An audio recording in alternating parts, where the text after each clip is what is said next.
Selamünaleyküm ve rahmetullah. Bismillahirrahmanirrahim. Elhamdülillahi Rabbil alemin. Vessalatu vesselamu ala Resulina Muhammedin ve ala alihi ve sahbihi ecmaîn tayyibîn tahirin ve men tebi'ahum bi ihsan ila yevmiddin. Çok aziz ve kıymetli misafirler, çok değerli rektörüm, kıymetli hocalarım, hanımefendiler ve gençler, hepinizi Allah'ın selamıyla selamlıyorum. Allah-u Teala Hazretleri bu toplantımızı, bu meclisimizi hayırlı, bereketli eylesin. Hayırlara, güzelliklere vesile eylesin inşallah. Rabbimiz cümlemizi Allah için bir araya gelen, Allah için toplanan ve Allah için dağılan bahtiyar kullarına eylesin inşallah. Çok değerli dostlar, kardeşimiz programın başında Hucurat Suresi'nin 10. ayet-i kerimesine temas ettiler ve bu ayet-i kerimeyi bir daha idraklerimize sunmak istiyorum. Rabbimiz Teala Hazretleri buyuruyorlar ki Bismillahirrahmanirrahim İnnemel mu'minûne ihvetun فَأَصْلِحُوا بَيْنَ أَخَلَيْكُمْ وَاتَّقُوا اللّٰهَ لَعَلَّكُمْ تُرْحَمُونَ Sadakallahu'l azîm. Müminler ancak kardeştirler. O halde kardeşlerinizin arasını ıslah ediniz, düzeltiniz, barıştırınız, uzlaştırınız ve Allah'tan hakkıyla sakının. Umulur ki Allah'ın rahmetine erişesiniz. Değerli kardeşlerim, İslam'dan gayrı hiçbir din, hiçbir hayat nizamı, hiçbir sistem mensuplarını bu kadar kuvvetli bir bağ ile bağlamamıştır. İslam'dan başka hiçbir yol mensuplarını kardeş kılmamıştır. Biz bu çerçevede yeryüzünde 2 milyara yakın bir kardeş aileyiz, büyük bir topluluğuz. Ne mutlu bu kardeşliğin farkına varıp gereğini ifa edenlere, gereğini yerine getirenlere. Ve değerli kardeşlerim, bakınız bizim önderimiz, rehberimiz, kainatın efendisi Muhammed Mustafa Aleyhisselatü Vesselam Hazretleri bizleri nasıl tarif edebilir? Bu tarife hepimizin kulak kesilmesi, gönül vermesi ve ilişkilerimizi bu nebevi tarif ışığında yeniden bir daha aşkla, şevkle gözden geçirip bu tarife uyumlu hale gelme gayretine girmemiz gerekiyor. Efendimiz buyurmuşlar ki Müslümanın diğer Müslümanlarla ilişkisi bir cesedin, bir vücudun organları gibi olmaktır. Sevgide, merhamette ve kardeşlikte. Bu organlardan birisi rahatsız ve şikayetçi olduğu zaman diğer tüm organlar onun bu rahatsızlığına iştirak ederler, katılırlar ve sabaha kadar ateşlenir ve uykusuzluk çekerler. Kardeşlerim, işte bizler Rabbimizin tarif eylemiş olduğu kardeş bir topluluk olarak ve Efendimizin tarif eylemiş olduğu bir vücudun organları gibi olma şerefine nail olmuş müminler olarak dünyanın neresinde bir kardeşimizin ahı, sızısı, sıkıntısı, gamı ve kederi varsa o gam ve keder dininceye kadar, o ah ve iniltis kesilinceye kadar onlarla dertlenmek, hallenmek, onlarla bütünleşmek durumunda olan bir topluluğuz. Zira kainatın efendisi yine buyurmuşlar ki men lem yehtem umural mu'minin feleyse minna. Kim müminlerin dertlerine ehemmiyet göstermez, onunla dertlenmez ise bizden değildir. Kainatın efendisi listeden siliyor. Dertsiz, gamsız, bigane, duyarsız, ilgisiz, irtibatsız, vurdum duymaz kişileri Efendimiz feleyse minna buyurarak listeden çıkarıyor. O halde Efendimizin listesinden çıkmanın ne kadar ağır bir şey olduğunu idrak edebiliyor muyuz? O halde işte dünyanın neresinde bir sıkıntı, bir problem varsa orayla ilgilenmek, ilgimizi, alakamızı oraya yönlendirmek durumundayız. Merhum hocamız Profesör Doktor Mahmut Esat Coşan Hoca Efendi sıkça şunu dile getirirlerdi. Artık kendisiyle uğraşılan, ilgilenilen bir insan olmaktan derhal bir an evvel çıkıp başka kardeşlerinizin derdiyle dertlenmeye bakın. Onları kazanmaya bakın. Onlara eğilin, onlara yönelin derlerdi.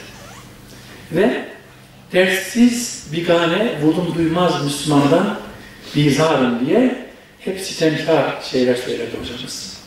İşte değerli kardeşlerim, bizim inanç değerlerimiz, köklerimiz bizi ilgiye, alakaya, dertlenmeye yöneltiyor. İşte biz bu anlamda bugün İslam toplumunun önemli bir kesiminin yaşadığı, ta Efendimizin Risaletinin ilk yıllarından itibaren İslam'la tanışmış olan güzel insanların, aydınlık insanların, ilim ve irfan sahibi, belki dünyanın en kültürlü, en medeni, en insani değerlere sahip toplumların yaşamış olduğu Afrika kıtasına dikkatlerinizi celbetmek istiyoruz bugün. Değerli kardeşlerim, Afrika 32 milyon kilometre karelik bir alanıyla son rakamlara göre 1 milyar 200 milyonluk bir nüfusuyla dünyanın merkezinde yer alan çok kritik, çok stratejik, çok önemli bir bölge, kıta.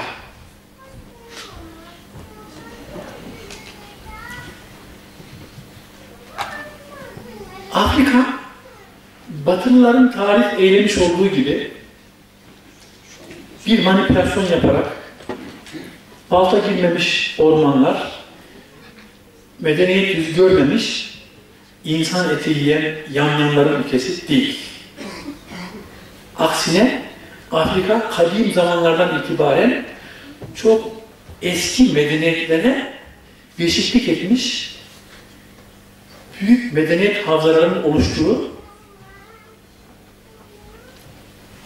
her türlü medeniyet eserlerinin var olduğu bir mühim bölge. Eski dönemlerden başlarsak Mısır kendi başına bir medeniyet merkezi. Daha aşağısında Habeşistan ve havalisi tarih bilimcilerinin tarif edilmiş olduğu eski zamanlardan beri önemli medeniyetlere beşiklik etmiş bir bölge. Yine kuzeyde Libya, Tunus, Cezayir ve Fas'a kadar uzanan kuzey sahilinde yine çok büyük medeniyetlerin bulunduğu bir kıta. Ve daha aşağısında Nijer deltasında ve Orta Afrika'da ve Güney Afrika'da tarihçilerin çoğunun belki de bahsetmediği çok büyük medeniyet merkezlerinin oluştuğunu görüyoruz. Yani iddia edildiği gibi bu kıtanın insanları medeniyeti, uygarlığı, eğitimi, kültürü, sanatı batılı istilacılarla birlikte tanımamıştır. Aslında Afrika'nın batıdan öğreneceği pek bir şey yok. Batı'nın Kılan kültürüne sahip vahşi sömürgecilerinin Afrikalı medeni insanlardan öğreneceği çok şey var. Yeter ki alıcıları açık olsun bu insanlar. Değerli kardeşlerim, Peygamber Zişan Efendimizin Risaletinin ilk yıllarında Medine-i Münevvere hicretinden 7 sene evvel 2 kez göndermiş olduğu muhacir sahabiler, Habeşistan'a gönderilen sahabilerle Afrika İslam'la tanışmıştır. Benim görev yapmış olduğum Somali'nin de içinde bulmuş olduğu Habeşistan havzası, yani Eritre, Cibuti, Somali, Kenya ve bugünkü Etiyopya diye anılan bölgenin genel tarihi adı Habeşistan'dır. Somali halkı şunu diyorlar: biz Somalililer İslam henüz Medine-i Münevvere'ye intikal etmeden 7 sene evvel İslam'la şereflendik. İslam bizim kimliğimizdir diyorlar. Ve oraya gönderilen ilk kafile 15 kişi, ikinci kafile 80 kişiden oluşuyor. O bölgede Mekke'nin fethine kadar bulunmuşlar. O bölgenin İslamlaşmasında, Allah Resulü'nün risaletinin, davetinin oralarda yayılmasında çok büyük gayretler ortaya koymuşlar. Ve değerli kardeşlerim, Mekke'nin fethinden sonra bunlardan önemli bir kısmı bölgeden dönmeyerek oraya yerleşmişler ve orada İslam davetinin, sahih İslam akidesinin, Efendimizin sünnetinin yayılmasında önderlik ve öncülük etmişler. Ve halen Somali'de biz tanıştık hepsiyle, çoğuyla tanıştık. Peygamber Efendimizin yüzüyle ashabının torunları, nesli baki hala yaşıyor. Bunu görüyoruz. Aziz kardeşlerim, İslam, Efendimiz Aleyhisselatü Vesselam Hazretleri döneminde Mekke ve Medine'nin dışına bir takım seferlerle nüfuz etme sürecine girmiştir. Bunlardan en önemlilerinden bir tanesi kuzeye, yani Bizans topraklarına yapılan seferlerdir. Ki biliyorsunuz o dönem 2 büyük güç var, süper güç odağı var. Birisi Doğu Roma İmparatorluğu, ki Bizans diyoruz buna. Birisi de Sasani Pers İmparatorluğu. Bu iki süper güç, yani bugünkü tabirle Doğu bloku, Batı bloku diyebileceğimiz bu 2 güç odağı sürekli mücadele, çatışma halindeler. Ve kardeşlerim, Bizans'ın güney sınırları, yani Suriye ve Ürdün topraklarında içine alan bölgede Hristiyanlığı benimsemiş olan Gassaniler oturuyorlar ve Gassani kavmi, topluluğu Bizans'ın güney sınırını teşkil ediyor. Daha doğuda da Sasani devleti var. Kardeşlerim, Efendimizin İslam'ı tebliğ amacıyla mektup yazarak İslam'ı davet amacıyla göndermiş olduğu elçisini Gassaniler katledince Efendimiz oraya Mute Harbi denilen, Mute Seferi denilen bir sefer düzenliyor. Ve biliyorsunuz orada çok az sayıda sahabi topluluğu, çok sayıda Bizans askerinin olduğu bir askeri birliği mağlup ediyor. Bu bizim İslam ordularının Bizans'ta ilk sıcak temasıdır ve bu fetihle beraber Bizans topraklarında bir ilerleme kaydetmeye başlıyoruz. Doğuda da biliyorsunuz Bizans Sasani topraklarına seferler düzenleniyor. Üçüncü bir cephe de Afrika'ya açılmıştır ki Hazreti Ömer Efendimiz'in döneminde 641 miladi yılında Amr ibn As komutasındaki İslam orduları ilk defa Sina Yarımadası'ndan Mısır'a geçmişler ve Mısır'daki çok sayıda önemli şehri fethedilmişlerdir. Yani İslam daha Efendimizin irtihalinden hemen sonra Afrika'ya geçmiş ve bu fetih hareketi sadece bir askeri harekat olmaktan çıkmış, aynı zamanda Efendimizin davetçi, tebliğci sahabeleri eliyle bir eğitim ve irşad hareketiyle eşgüdümlü bir şekilde ilerlemiştir. Yani sadece oradaki yerleşik bir takım despot yönetimleri alaşağı etme çalışması değil, aynı zamanda bölge halkının da İslam'la tanışması, İslam'la şereflenmesi için gereken tebliğ, davet çalışmaları hızla başlamıştır. Kardeşlerim, bu hızlı fetih hareketi Hazreti Osman Efendimiz zamanında hızlanmış. 647 yılında Libya, Trablusgarp fethedilmiş. Peşinden dönemin Afrika valisi Abdullah bin Saad döneminde Tunus fethedilmiş ve Tunus'ta Hayrevan denilen bir şehir inşa edilmiştir. Kardeşlerim, Hayrevan tıpkı Mısır'daki El Esher gibi bir ilim, kültür ve medeniyet merkezi olmuştur. Bakınız, bizim medeniyetimiz gittiği yere şehri yerleşiyor. Şehir hayatını, medeni hayatı ikame ediyor. Tıpkı Efendimizin Nesli Paki'nin hicret etmiş olduğu Semerkant, Buhara, Taşkent, Kaşgar gibi Orta Asya bölgesinde inşa edilmiş olan büyük ilim kültür merkezlerinin varlığı gibi Afrika'da da işte Eser, Mısır'daki Eser gibi bugün Tunus'ta hala varlığını devam ettiren Zeytuniye medreselerinin de temeli ta o zaman atılmıştır. Yine bunun gibi kardeşlerim bu davet döneminde, bu tebliğ döneminde bugün Mali devletinin kuzeyinde bulunan Timbuktu şehri ki bu konuda gereken çalışmayı yaparsanız çok daha zengin bilgilere ulaşacaksınız. Timbuktu şehri Kuzeybatı Afrika'nın ilim irfan merkezi haline getirilmiş. Camiler, medreseler, tekkeler ve sosyal hizmet kurumları oluşturulmuştur. Afrika, İslam medeniyetinin ilmek ilmek, nakış nakış dokunduğu birer kültür ve medeniyet havzası haline gelmeye başlamıştır. Kardeşlerim, isimlerden çok fazla bahsetmek istemiyorum. Zira hatırda kalmayabilir ama birkaç isimden bahsetmekte fayda var.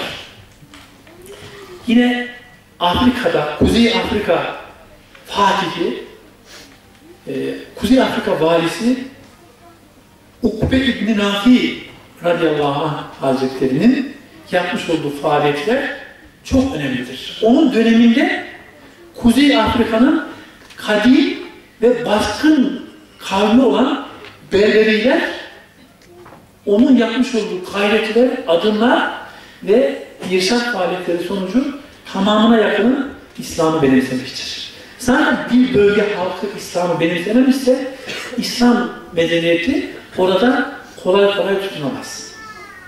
Tabi burada bir anekdot aktarmak istiyorum.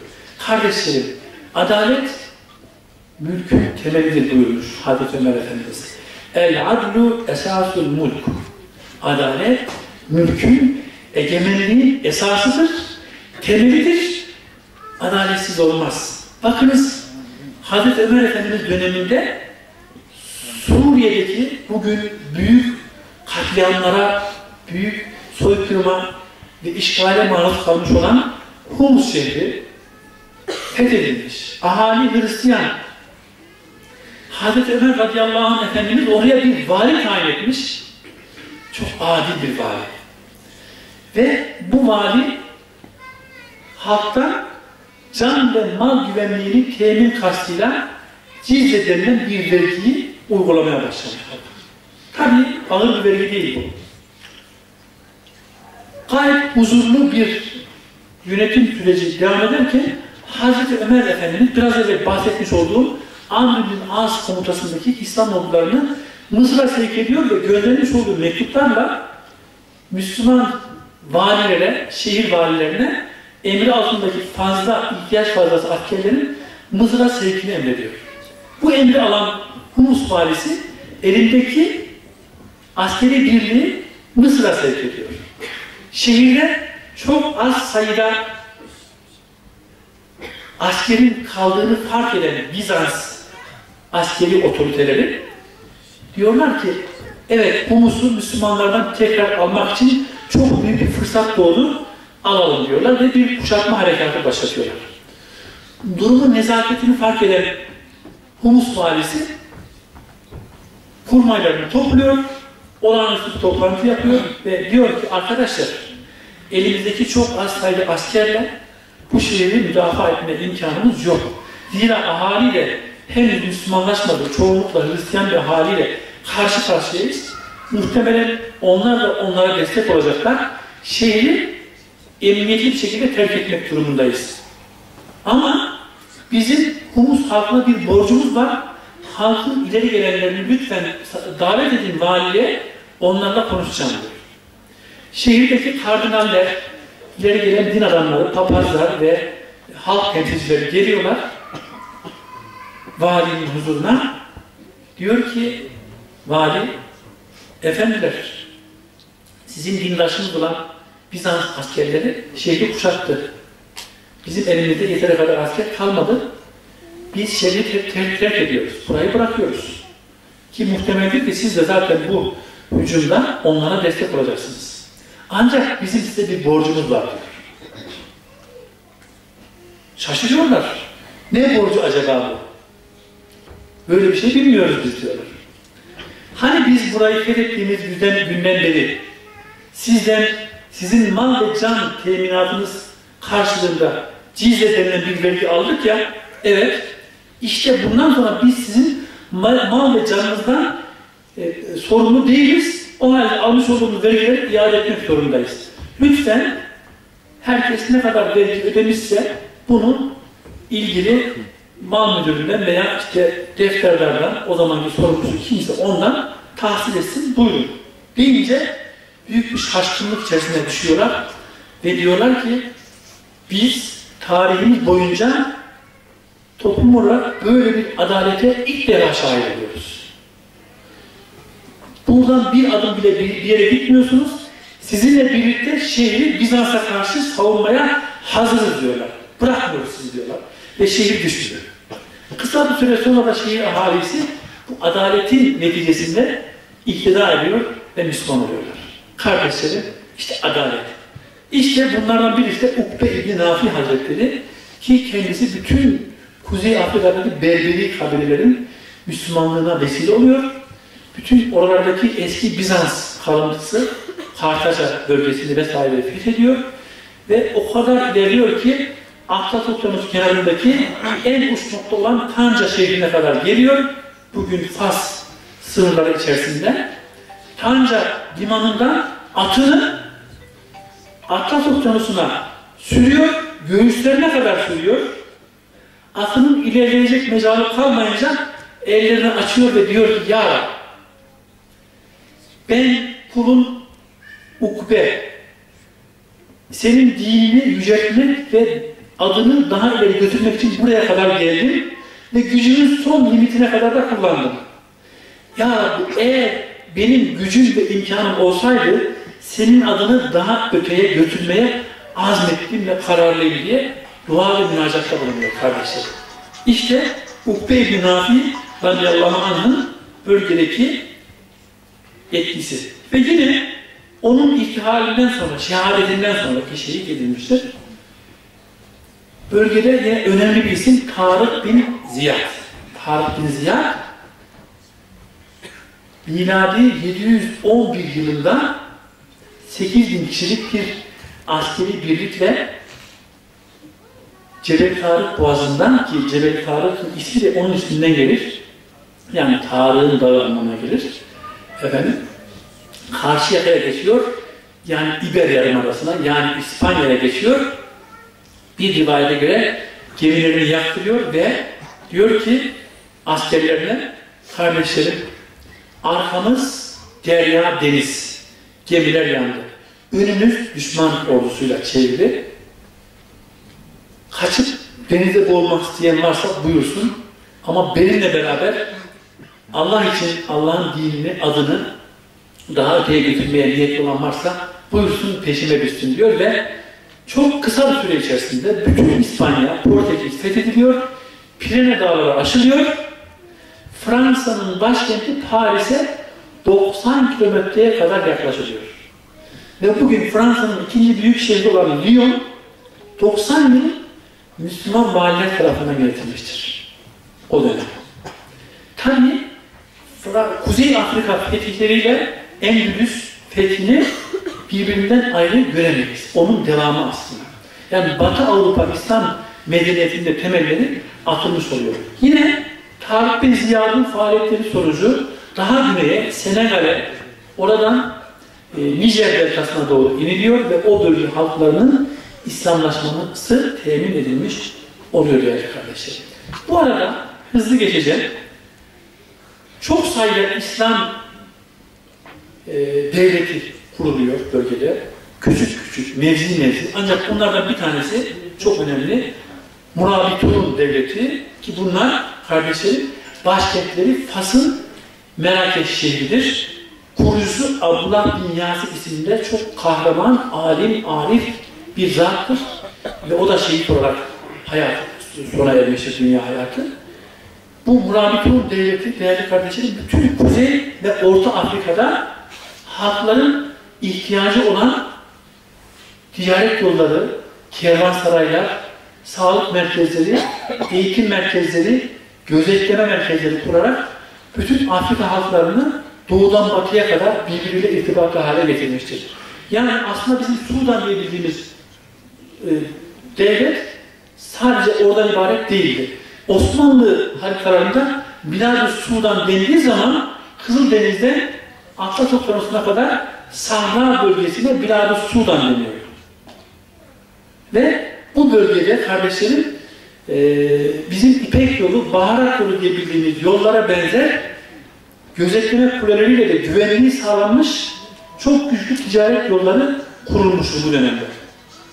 Ve yine Muvahhidun devleti de bunun devamı olarak aynı sosyal hizmetleri ve yapılanmayı temin edilmiştir. Burada hiç vazgeçilmeyen ve göz ardı edilmeyen temel şey ilim ve irfan, ikincisi ticaret yoluyla o bölge halklarının birbiriyle alakasının kurulmasıydı.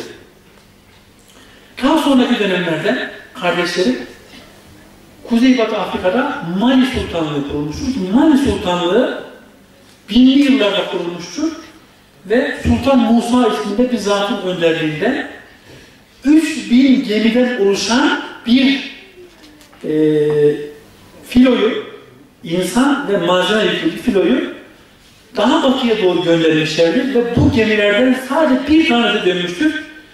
Demiştir ki biz 3000 gemilik filoyla orada bir karaya yaklaştığımız zaman önümüzdeki filonun tamamını gözden kaybettim. Çok korktum ve geri döndüm.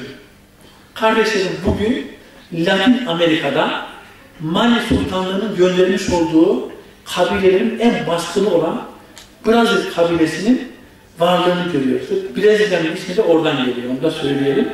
Bu hususta sizlere Bağdatlı Abdurrahman Efendi'nin Brezilya seyahatnamesini okumanızı ısrarla tavsiye ediyorum. Bu çok önemli.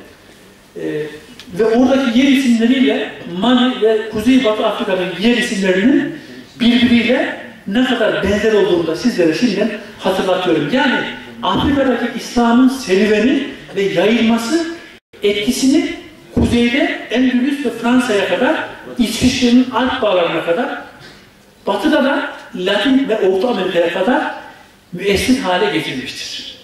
Yani bağımsız değil. Bunun yanında yine daha güneye doğru indiğimiz zaman kardeşlerim Songhai Sultanlığı gibi Borno devleti gibi bir takım medeni devletlerin kurulduğunu görüyoruz. Nijerya'nın daha güneyindeki bölgelerinde İslam'la bu manada Gana Sultanlığı gibi devletlerin kurulduğunu görüyoruz. Ve aslında Afrika kendi mahalli, geleneksel siyasi yapılarının cari olduğu dönemde hiçbir zaman açlık ve susuzluk ve kıtlık çekmemişlerdir. Çünkü mal ve insan geçişleri gümrüğe tabi değildi ve serbest dolaşım vardı. Bugün modern devletlerin yeni keşfettikleri serbest dolaşım uygulamasını Afrika'nın medeni insanları zaten uygulamışlardı. Bir yerde üretilen bir ürün başka bir ihtiyacını karşılıyordu. Bunun ticareti yapılıyordu ve hiçbir zaman bu güvenli ticaret yollarından dolayı ticaretin güvenliği tehlikeye düşmemişti. Mal ve insan hareketleri çok serbestçe gerçekleşiyordu. Ne zaman ki Batı medeniyeti, Batı sömürgeciliği bu toprakları parsellemiş ve modern devletler oluşturmuş, sınırlar itiraf etmiş, işte o zaman Afrika halkları için hayat zindan olmaya başlamıştır.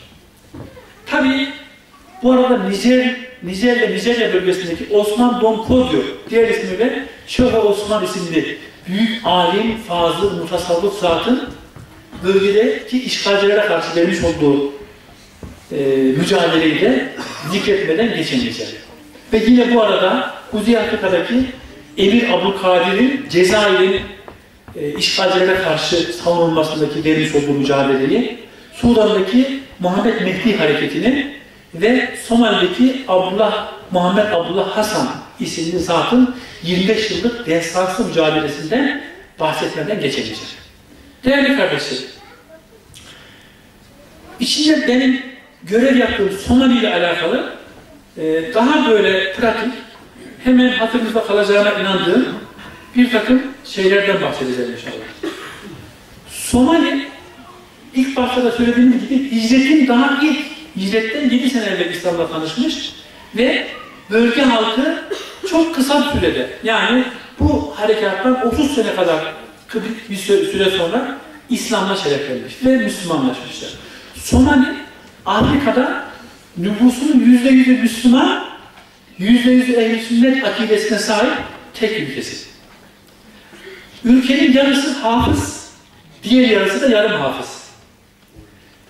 Halk, daha çocuklar ana kucağındayken en daha deyince kendilerini Kur'an merkezlerinde buluyorlar. Hayatın merkezi camiler. Ve camiler 24 saat faal. Şehir, ülke adeta ayakta uyumuyor. Ve kardeşlerim, halkın %90'ı sufi, derviş ve hepsi başlarında alim, fazıl, kamil, kitap yazmış, telifatı olan, eser yazmış, edebiyatla, kültürle, sanatla ilgili önemli bir kısmı da akademik kariyeri olan liderlerinin öncülüğünde bu çalışmayı yürütüyorlar. Kur'an-ı Kerim'e o kadar aşinalar ki yoldan geçen herhangi birisini çevirip bir ayetin baş kısmını söyleyip devamını size getirir. Sabah namazına gidiyorsunuz, İmam Efendi ayet-i kerimeyi okurken şaşırıyor, arkadan 40 kişi birden aynı ayet-i kerimeyi tekrarlıyor. Yani müthiş bir potansiyel bu. İlmi potansiyel çok güçlü. Yani her mescit aynı zamanda bir medrese.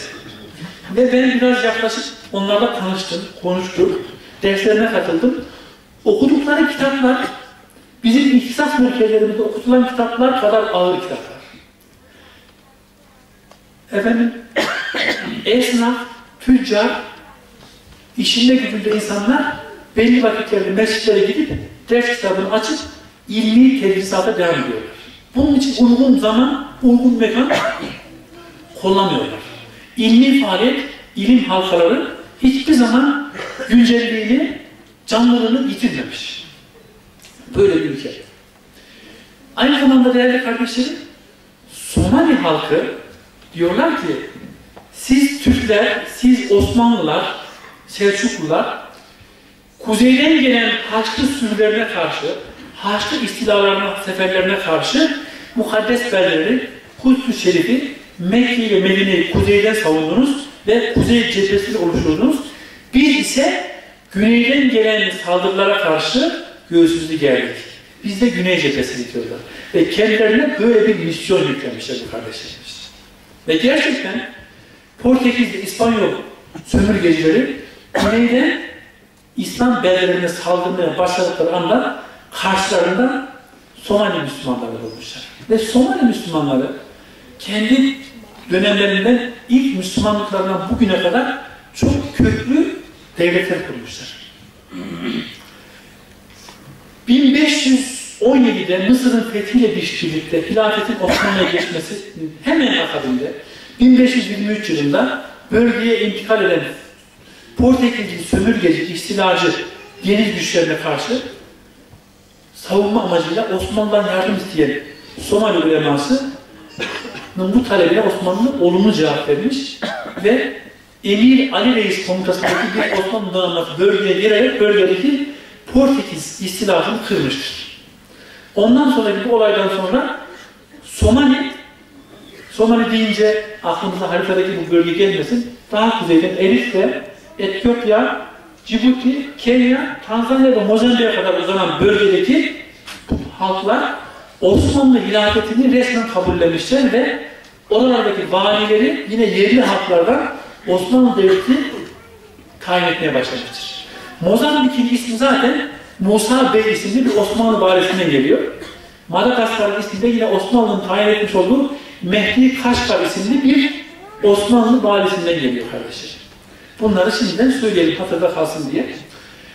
Ve yine 1580'li yıllarda ikinci bir istila dalgasına karşı Osmanlı Özdemir Paşa komutasında bir birliği bölgeye gönderiyor ve Osmanlı ondan sonra orada müesses hale geliyor. Camiler, tekkeler, su yolları yapılıyor. Ben Kuzey Somali'ye gittim. Kuzey Somali'de Aden Körfezi'nde Berbera şehri diye bir şehir var. Bu şehir adeta bir Osmanlı şehri. Her taşında toprağında Osmanlı'nın eserini görüyorsunuz ve bu eserler kullanılıyor. Örneğin bölge çok sıcak bölge. 250 kilometre uzaktaki dağlık bölgedeki temiz su kaynaklarını Osmanlı Devleti yapmış olduğu taştan sarnıçlarla su yollarıyla şehre kadar getirmiş. Hayret edeceksiniz. Şehre gelmesi yetmiyor. Şehrin bütün evlerine tatlı, lezzetli suyu bağlamış. Ve bu şerefe 350 yıldan beri el an kullanılıyor kardeşler. Diyorlar ki bu Osmanlı suyu. Biz de içtik sularından. Gerçekten tadı bizim sularımızı andırıyor. Öyle söyleyeyim yani. Ve yine Osmanlı'nın kurmuş olduğu Osmanlı camileri dimdik ayakta tertemiz kullanılıyor. Bunu da söyleyelim. Yani kardeşlerim biz bir duyurumuz var. 25 SK 556 plakalı aracın yerinden kaldırılmasını talep ediyorlar kardeşlerim. Evet. Demek ki Osmanlı Devleti'nin oradaki varlığı ve hakimiyeti oradan bir şey almak için değil, bu bölge halkına vermek için olmuş. Zaten Osmanlı Devleti'nin Afrika siyasetinde hep vermek olmuş, veren el olmuşuz. Afrika'nın zenginliklerini taşımak, sömürmek gibi bir şey asla söz konusu olmamış. Değerli kardeşlerim, ondan sonraki dönemlerde 1917'ye kadar o bölge resmen Osmanlı egemenliğiydi. Fakat 1917'deki Yemen'den çekilme sürecimizle beraber Somali'den de çatışmaksızın çekilmişiz. Ve İngilizler bölgeye hakim olmuştur. Şunu da ifade edelim. Aziz kardeşlerim, Somali halkı tüm Afrika geneliyle değerlendirirsek olursak tam anlamıyla sömürgeleştirilmeyi kabul etmeyen, hiçbir zaman özgürlüğünü teslim etmeyen yegane bölge. Hep mücadele etmişler, hep direnmişler. 1884 meşhur Berlin Konferansı'nda o zamana kadar ancak Afrika'nın %10'una ve sadece sahil şehirlerine egemen olmuş olan 9 istilacı ülke, Fransa, İngiltere, Almanya, Hollanda, Belçika, Portekiz, İspanya gibi ülkeler 1884'te bir paylaşım haritası çıkartmışlar. Bu paylaşım ülkenin yeraltı ve yeryüzü zenginlik kaynaklarını bölüşme endeksli bir paylaşım. Bu paylaşımdan sonra daha iç bölgelere nüfuz etmeye başlamışlar. Burada dikkatinizi çekmek istiyorum. Osmanlı Devleti Kuzey ve Doğu Afrika'dan çekilmeye başladığı anda bu boşluğu batılı güçler doluyor. Osmanlı'nın var olduğu dönemlerde ancak %10'luk bir nüfuza sahiplerken Osmanlı'nın çekilmesinden sonra işte 1917 ve devamında %90'lık bir egemenlik alanı tesis etmişler.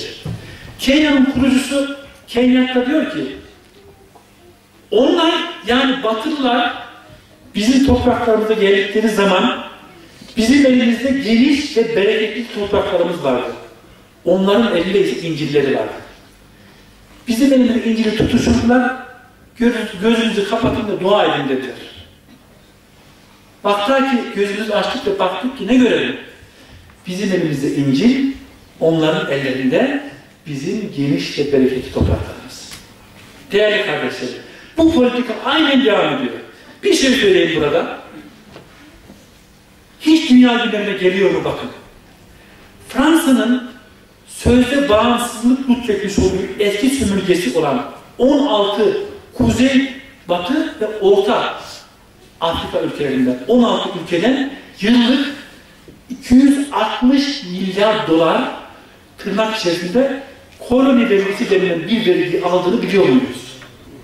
Yıllık dile kolay 260 milyar dolarlık bir koloni vergisi alıyor. En son 2014 rakamları bu.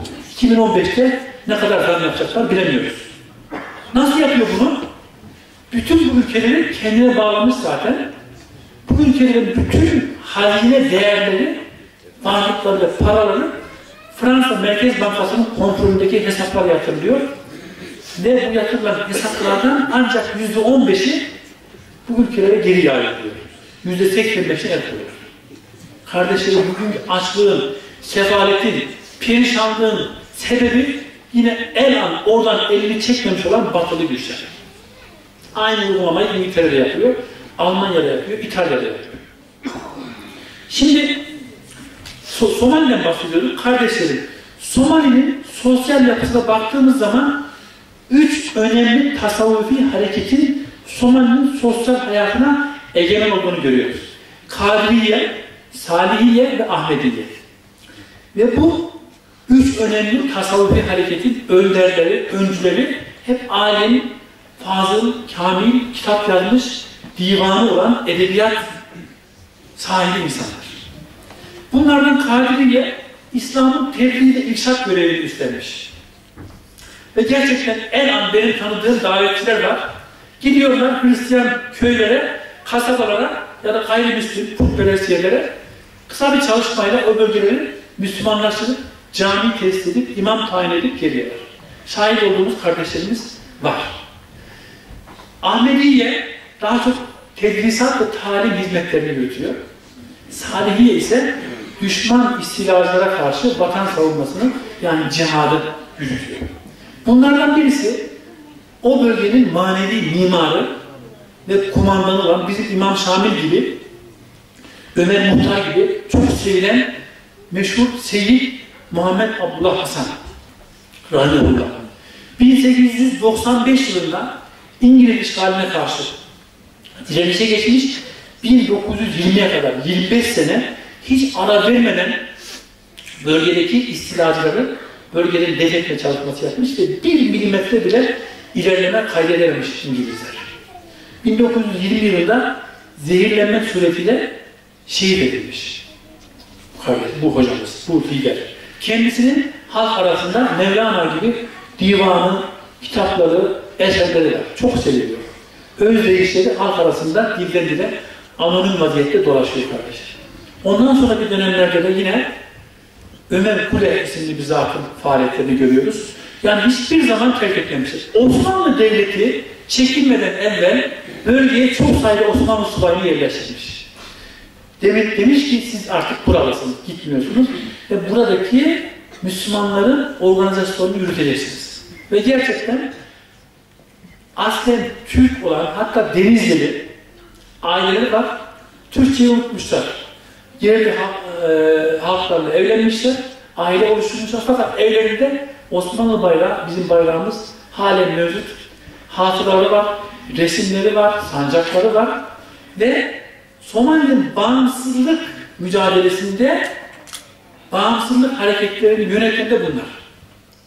Onların biz torunlarıyla tanıştık, hatıralarını dinledik, göz yaşartıcı bir şey. Ve hala bunlardan bazıları Türkiye'deki bazı akrabalarıyla muhabere halindeler. Yani aslında değerli kardeşlerim, Osmanlı yıkılmadı, canlı, yaşıyor ama siyasete sahnelerini çekilmiş. Ama sosyal yapısıyla, dokusuyla Osmanlı her yerde var. Tabii şuna dikkatini çekmek istiyorum. Osmanlı'dan kopartılan 5 ana bölge, yani Balkanlar, Kırım, Kafkasya, Orta Doğu ve Afrika, Osmanlı'dan yani ana gövdeden koptuktan sonra tıpkı vücuttan kopan bir organ gibi kıpır kıpır ana gövdeye kaynamaya çalışıyor. Fakat bir problem yaşadık biz yakın tarihe kadar. Ana gövde hafızayı kaybetti ve bizimle kaynaşmak, buluşmak, birleşmek isteyen bu parçalarımıza ben seni tanıyorum, sen kimsin demeye başladık. Fakat şimdi son zamanlarda, son dönemin artık sizi biz bir yerlerden gözünü ısırıyor demeye başladık. Tanışıklık peyda ettik. Kurduk yani, ilişkiyi kurduk, iletişimi kurduk Artık tanıştık, kaynaştık. Şimdi yeniden bir daha bu coğrafyayı harmanlamanın zamanı geldi ve geçiyor. Aziz kardeşlerim, Somali halkının çektiği son dönem sıkıntılardan biraz bahsetmek istiyorum. Dedik ya 1960'tan bir bağımsızlık lütfedilmiş aslında. Tam bir bağımsızlık değil. İlk bağımsızlık tanınan ülke batıdaki Gana devleti. Gana devleti İngiliz sömürgesiyken bağımsızlık verilmiş ve denilmiş ki bak biz peyderpey Afrika'daki bölgelere sözde bağımsızlık veririz ama sen bir siyaset akademisi gibi olacaksın. Yeni bağımsızlık kazandırdığımız ülkelerin tayin ettiğiniz liderler gelecek, sen de eğitim görecekler demişler Gana'ya. Ondan sonraki bağımsızlık kazanan ülke Etiyopya, peşinden Somali. Kardeşlerim Somali 1960 ile 69 arasında bir istikrarlı dönem yaşamış. Fakat nasıl olmuş bu? Etiyopya'nın neredeyse 1/3'üne tekabül eden Ogaden bölgesi, kuzeydeki Cibuti, güneyde Kenya'nın kuzeybatı bölgesinin bu ülkelere bırakılması kaydıyla ve şartıyla Somali'ye bağımsızlık verilmiş. 1969'da Soğuk Savaş döneminin ürünü, eseri olan Sosyalist Liderler serisinin bir halkası olan Muhammed Siyad Barre isimli bir general Rusya'nın desteğiyle darbe yapıyor. Kanlı bir darbeyle iş başına geliyor ve tam 22 sene Somali'yi demir yumrukla yönetiyor. Muhammed Siyad Barre'nin bu sosyalist kafalı adamın yaptığı ilk iş harp inkılabı. İkinci iş medreselerin lağvedilmesi. Üçüncü iş kıyafet devrimi. Dördüncü iş kültürel devrim ve turizme Somali sahillerinin açılması ve devamı. Ne kadar tanıdık geliyor değil mi? Şimdi kardeşlerim, değerli kardeşlerim, 1991'de Sovyetler Birliği'nin sahnelerinin çekilmesiyle birlikte Muhammed Siyad Barre'de bir halk ihtilalıyla devriliyor. Fakat bu ihtilalden sonra batılı güçler tekrar harekete geçip bölgedeki iki önemli kabilenin, iki liderinin tokuşturarak müdahale için bir zemin hazırlıyorlar. Bunlardan birisi Ali Mehdi Muhammed, bir diğeri de Muhammed Farah Aydın. Bunları birbirlerine tokuşturuyorlar ve Somali'ye barış getirme iddiasıyla Umut Operasyonu denilen bir NATO harekatı başlatıyor. 21 Aralık 1992. Bu harekatın komutanı Tanrık değilsin. Orgeneral Çelik 1. Aziz kardeşlerim, o dönem ki çekilme tarihleri 94'ün sonuna tekabül ediyor. Yaklaşık 3 sene kalmışlar Somali'de. 100.000'e yakın insanı barış adına katlediyor NATO birlikleri. Ama bunların en dramatik, en trajik olanı Ağustos 1993'te gerçekleşiyor. Somali'nin birliğini, beraberliğini, vahdetini sağlamak niyetiyle bir araya gelen, Somali'nin en seçkin, en sevilen kitlelerin önderi durumundaki alimleri, aydınları, yazarları, kanaat önderlerinin olduğu bir toplantıyı ki 200 kişilik bir kitleden bahsediyoruz. Bir binayı Çelik bir komutasındaki NATO askerleri havadan ve karadan teröristlerin toplantısı iddiasıyla bombardımana tabi tutuyor. En ağır silahlarla, toplarla, tanklarla ve helikopterlerle binayı başlarına tutuyor ve bu 200 alim orada şehit ediliyor. Ben bu binayı gördüm. Gözlerimin yaşarını tutamadım gerçekten. Çok acıdım. Ve bu 200 alimin yok edilmesiyle, şehadetiyle Somali'nin hafızası yok ediliyor. Çok büyük bir fark. Ve Somali halkı bize diyorlar ki, sistemkar bir şekilde sizinki bize çok kötü yetti diyorlar. Tabii onun bizimki olmadığını anlatıncaya kadar anlamında derisi çakılıyor. Onu da söyleyelim. O dönemin Genelkurmay Başkanı'na sormuşlar. Demişler ki bu katliamcı paşayı bölgeye göndermek için çok mu aradınız? Cevap şu. Hayır, biz başta bir arkadaşı planlamıştık ama güneyden bir ülkeden çok ağır ve yoğun baskı aldık. Bu baskıya dayanamadık, onu gönderdik. Güneydeki bir ülkenin tercihi idi diyorlar. Kardeşlerim, herhalde hepiniz bu güneydeki sevilen ülkeyi biliyorsunuzdur. Kimin sevdiğini de biliyorsunuz. Değerli kardeşlerim, aziz kardeşlerim. İşte ondan sonra Somali halkı birleşerek büyük bir infialle NATO birliklerini bölgeden def ediyorlar. Malumunuz medyada çok bahsedilir.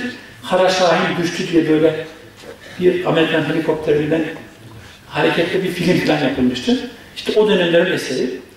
Bölgeden çekilmek zorunda kalan NATO birlikleri ve Avrupalı askerler bunu bir cezalandırmak olsun diye ne yapmışlar? Somali halkını açlık ve perişanlığa sevk etmek için bir politika uygulamışlar. Bunlardan en başında Somali'nin çok geniş, verimli, bereketli arazileri var. Bu arazilere Amerika'da çok özel laboratuvarlarda üretilmiş olan bir tohumu helikopterlerle, uçaklarla atarak bu tohum düştüğü yerde böğürtlen gibi, çalı gibi dikeysiz bir bitki görüyor. Bu bitki çabuk yayılıyor ve sıçramalarla bütün araziyi kaplıyor ve o arazide tarım yapma imkanı kalmıyor kardeşlerim. Halk arasında bu ağaca tırnak içerisinde Yahudi ağacı deniyor. Bütün tarımsal arazileri kaplamış bir ağaç. Yani üretimi durdurmak. İkincisi yani açlık sebebi olsun diye. Ülkenin en önemli geçim ve ihracat kaynağı hayvancılığı öldürmek için Dünya Ticaret Örgütü ve Dünya Sağlık Örgütü bir genelge yayınlayarak Somali hayvanları sıtma, malarya hastalığı taşıyor, ihracatı yasaktır diye ihracatına engel koyuyor ve Somali halkına da sizin bu hayvanlardan yemeniz doğru değil diye yayın yapıyor. Yani hastalık kaparsın gibi hayvancılığı baltalıyorlar. Ve yine Somali'nin en uzun, Afrika'nın en uzun sahili Somali'de. 3330 kilometre. Bu sahilde çok zengin ve lezzetli balık rezervine sahip. Yani ton balığı dahil bütün güzel balık cinsleri var. Ve Somali halkının temel besin kaynağı. Buraya gönderdikleri ticari gemi görünümündeki gemilerin hangarlarındaki kimyasal, sınai, nükleer ve radyoaktif atıkları bütün bu sahillere boca ederek sahilleri kirletiyorlar. En an devam ediyor ve bu kirlenen sahillerden avlanan balıklardan 10 binlerce halktan insan hastalandı ve öldü. Somali devleti olmadığı için, devlet kurumlaşmadığı için halk, balıkçı esnafı örgütlenerek, silahlanarak sahillerindeki bu istilacı gemileri ötelemek, carına uzaklaştırmak kastıyla bir savunma harekatı başlatıyorlar ve kardeşlerim rehin aldıkları gemilerden hasıl olarak aldıkları tazminatlarla da öncelikle bu zehirlemeden zarar gören ailelere ve bütün Somali halkına dağıtım yapıyorlar. Bunu bir manipülasyonla dünya medyası ve batılı güçler Karayip korsanları gibi Somali korsanları diye bu masum harekatı lekelemişlerdir. Bu aslında en masum ifadesiyle bir çevre hareketidir. Bir denizi kurtarma ve koruma hareketidir. En masum ifadesiyle bugün Greenpeace'e sempati duyanların kulakları çınlasınlar. Buyurun, bu da bir çevre hareketi. Ne yapsınlar? Ne bekliyordunuz? Siz olsanız ne yapardınız? Maalesef bu böyle tanıtıldı fakat ben bunların temsilcileriyle de görüştüm, tanıştım, dinledim, terörle, terörizmle hiçbir ilgileri yok. Bunlar masum, kendi halkının sahillerinin denizini korumak isteyen insanlar, kardeşler. Ve en an devam ediyor bu şey. Yani kirletme hadisesi devam ediyor. Tabii bir şey daha söyleyeceğim açlık meselesiyle alakalı. 2009 yılında Somali'de çiftçiler o çalı ya da dikenli bitkileri temizleyebildikleri bölgelerde cüz'i miktarda da olsa hububat, bakliyat türü gıda ürünleri üretiyorlar ve pazara sunuyorlar. Fakat tam hasat mevsiminde İngilizlerin ve Amerikalıların kontrolünde olan Birleşmiş Milletler Somali Misyon Grubu Somali genelinde kuru gıda dağıtımı kararı alıyor. Bu dağıtım bedava yapılınca çiftçinin elindeki ürün ellerine kalıyor. Peşinden 2010 yılında çiftçi tekrar her şeye rağmen de kısıtlı bir toprak imkanına rağmen üretim yapıyor. Peşinden tekrar dağıtım yapılınca zarar ikiye katlanıyor. 2011 yılına gelindiği zaman çiftçi artık biz üretmekten vazgeçiyoruz, zarardayız. Zaten Birleşmiş Milletler halkımıza dağıtım yapacak diyor. Fakat o sene BM bir açıklama yapıyor ve diyor ki güvenlik gereklerinden dolayı Somali genelinde gıda dağıtımı durdurulmuştur. Ne oldu? Çiftçi üretmedi, pazara sunamadı, dağıtım da yok. Büyük bir kaos, açlık furyası. sadece Haziran 2011'den Aralık 2011'e kadar 260 bin insan bu açlık kaosundan dolayı vefat etmiştir. Çoluk çocuk. Kardeşlerim ve iç bölgelerden başkente büyük bir insan akımı gerçekleşmiş. Tam bu noktada Türkiye 2011'in Ağustos ayında Başbakan Erdoğan'ın öncülüğündeki heyetle ilk defa dünyada 30 yıldan beri Somali'ye ayak basan ilk devlet adamı geliyor ve bütün kurumlarla birlikte Somali'ye sahip çıkıyor. TİKA'sıyla, Kızılay'ıyla, AFAD'ıyla, DSİ'siyle Somali'ye tabiri caizse bir hayat öpücüğü sunuyoruz. Ve yetim, mazlum, mustazat Somali halkının başını okşamaya devam ediyoruz. Başlıyoruz ve devam ediyoruz. Somaliler bunu o kadar efsanevi olarak anlatıyorlar ki değerli kardeşlerim. Diyorlar ki biz bütün ümidimizi kesmiştik. Dünyadan hiçbir yardım gelmiyordu. Hayattan ümidimizi kesmiştik. Geleceğe net olarak bakamıyorduk. Artık ölümü bekliyorduk. Fakat bir gün gökyüzüne bir uçak indi. Uçaktan uzun boylu bir adam çıktı. Ve hayatımız o gün değişti diyorlar kardeşler. Bu çok önemli. Somali tarihinin bir dönüm noktası ve Başbakanımız halkın arasına karışıyor. Her türlü terörist tehdide rağmen mülteci kamplarına gidiyor. Onlarla kucaklaşıyor, onlara dokunuyor, kucağına alıyor, dertleriyle dertleniyor. Durumu bizzat yerinde tespit ediyor ve Somali halkının gönlünde taht kuruyorlar. Ve o günden itibaren başlayan bu insani yardım harekatı, Türkiye'nin bu harekatıyla 2011 aralığına kadar yapılan sağlık harekatı, gıda harekatıyla, acil yardım faaliyetleriyle Somali'de toplu ölümler en minimum seviyeye ulaşmıştır. Şu anda öyle bir kaos ciddi manada yok. Sağlıktan dolayı salgın hastalıklardan mütevellit ölümler durdurulmuştur. 25 yıldan beri toplanmayan çöp dağları eritilmiştir, toplanmıştır. Türkiye bütün ekipmanıyla, araçlarıyla sahaya inmiştir. TİKA oranın bütün yollarını asfaltlamış, ana yollarını. DSİ su yolları açmış, kuyular açmış. Kızılay her gün Somali halkına ve mülteci kamplarına sıcak yemek dağıtımına başlamış, el an devam ediyor ve Sağlık Bakanlığı gerici sağlık ekipleriyle büyük bir sağlık taraması gerçekleştirmiştir. Bugün itibariyle yeni açılan Doğu Afrika'nın en büyük hastanesiyle Somali halkına hizmet etmeye başlamıştır. Çok büyük bir hastane. İnşallah devamı gelecek.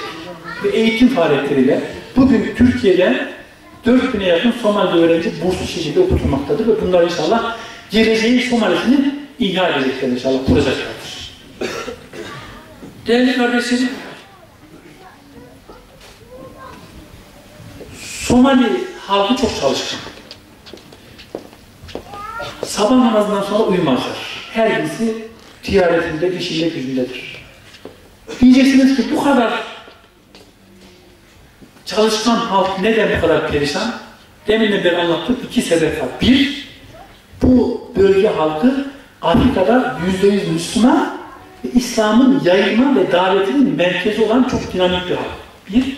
İkincisi de dünya petrol ticaretinin %70'inin geçtiği intikal noktasının tam boğazında. Aden Körfezi, Bab-ı-Mendeb Boğazı, oradan Süveyş Kanalı, oradan Akdeniz'e ve Avrupa'ya açılan o meşhur yolun tam da ağzında. Burayı kontrol eden Afrika'ya hakim olur. Ve dünya ticaretine hakim olur. Onun için bu bölge İngilizler, Fransızlar, İtalyanlar için ve Amerikalılar için çok ama çok önemli. Onun için hakim olmak isterler. Bu yüzden sürekli baskınlarla, işgaller ve bir takım zulümlerle bu bölge halkını mağdur etme durumundalar. Kardeşlerim, Somali halkı çok ahlaklı bir halk. Hırsızlık yok. Zina yok. Kumar yok. İçki mümkün değil yok. Çantanızı yolun ortasına bırakın, 2 saat sonra aynı yerde bulursunuz. İçinde ne olup olmadığı önemli değil. O kadar emin bir bölge. Halk son derece mütevekkil, sabırlı, şükürlü, kanaat sahibi. Kardeşlerim, bu insanlar almayı ve istemeyi hiç sevmiyorlar. Hiç beceremiyorlar. Bir şey ikram ettiğiniz zaman zorla alıyorlar, çekinerek alıyorlar ve küçük çocuğa ben mesela bir çikolata ikram ettim. Önce zorlandı almakta. Aldı, etrafına bakıldı. Şöyle yaptı. 5 tane çocuk geldi. Her birisinden küçük parçalarla bölüştürdü ve dağıttı. Bölüşmeyi ve paylaşmayı çok seven bir toplum kardeşlerim. Hayatı ve ölümü mezzetmiş bir insan topluluğu var orada. Aileler kalabalık ama huzurlu, mutlu. Hiç şikayetçi değiller. Bir yakınlık vefat ediyor. Mesela bir toplantıda, bir istişare toplantısındaydık. Oranın meşhur hocalarından birisinin telefonu çaldı. Dedi ki hocam affedersiniz, bizim çocuk vefat etmiş. Müsaade ederseniz ben gideyim defnedeyim, tekrar kaldığımız yerden devam ederiz dedi. Yani hiç muzdarip değil. Sorduk, neden böyle rahatsınız falan deyince, hocam dedi, bunda bir şey yok. Yakında buluşacağız dedi yani. Yakında buluşacağız, küçük bir ayrılık dedi. Yani bakınız, isyan ve şikayet yok. Bir de ben demin şeyden bahsetmiştim, yani İslam nasıl yayılmış bölgeye falan diye. Bu insanlar bölge halkının, Afrika halkının diline, gönül frekansına girmeyi başarmışlar. Oradaki Salihiye tarikatının bir cehri zikir meclisine davet ettiler. Gittik, katıldık. Kol kola girip hareketli, dans eder gibi zikir yapıyor. Ama kadın erkek ayrı tabii, farklı. Çok hareketli, salavatlarla, tevhidlerle, tehlillerle çok tatlı zikir usulleri var. Şeyh Efendi'ye, Şeyh Mahmud Abdülbari isimli çok değerli bir zat, aynı zamanda Kuveyt Üniversitesi'nde hoca ders veren bir zat. Dedim ki efendim siz bu halkı hiç oturtmayı denediniz mi dedim. Dedi ki hocam bu mümkün değil dedi. Bizim dedi ecdadımız, meşayihimiz bölgeye geldikleri zaman bölge halkını dans eder vaziyette bulmuşlar. Eğer onlara oturun deselerdi bunlardan hiçbir şekilde Müslümanlığa rağbet olmazdı. Onların arasında karıştılar, kol kola girdiler, dansa iştirak ettiler ve dansın içeriğini değiştirdiler. Artık salavatla, zikirle, tevhidle, tehlille zikir yapıyorlar ve komple Müslümanlaştılar. Bir de bu halkın eğitim ve sahil ihtiyaçları yine bu manevi merkezler tarafından organize edilmiş. Değerli kardeşlerim, sözlerimi bağlamadan önce şunu söylemek istiyorum. Afrika bize uzak değil, yurt dışı değil. Bizim sınırlarımız Viyana'dan Kaşgar'a kadar, kuzeyde Moskova'dan Güney Afrika'ya kadar uzanan çok geniş bir coğrafyaya şamildir. Bize yabancı değildir. Osmanlı 100 sene sonra, 100 yıllık fetret döneminden sonra bölgeye tekrar geliyor. Ayak sesleri geliyor. Herkes buna hazır olsun. Bir de üzerimize yüklenecek misyonlara, görevlere hazır olalım. Artık Edirne'den Kars'a kadar değil, Viyana'dan Doğu Türkistan'a kadar, Kırım'dan Afrika'nın en güneyine kadar bizim ilgi alanımıza geliyor. Hatta Latin Amerika kardeşlerim. Onun için her birimiz bir ülkeyi kendisine hedef seçmeli, o ülkenin dilini, kültürünü, tarihini öğrenmeli, gidip gelmeli, yerleşmeli, ticaret yapmalı, akrabalık tesis etmeli. Ve kendimizi geleceğin dünyasına göre hazırlamalı ve donanımlı hale gelmeliyiz. Öğrenci kardeşlerimin bilhassa çağın gerektirdiği üstün donanımlara değil başta olmak üzere sahip olmalı ve ufkumuzu alabildiğince geniş açmalıyız. Bir insanın değeri, kıymeti, himmeti ve hayali kadardır. Allah Teala Hazretleri cümlemizi bu kardeşlerimizle gönül gönüle, el ele, göz göze, diz dize olmayı, onlarla bir vücudun organları gibi olma bilinciyle bütünleşmeyi lütfeylesin inşallah. Sözlerime son vermeden evvel eğer soracağınız birkaç soru varsa onları alabiliriz.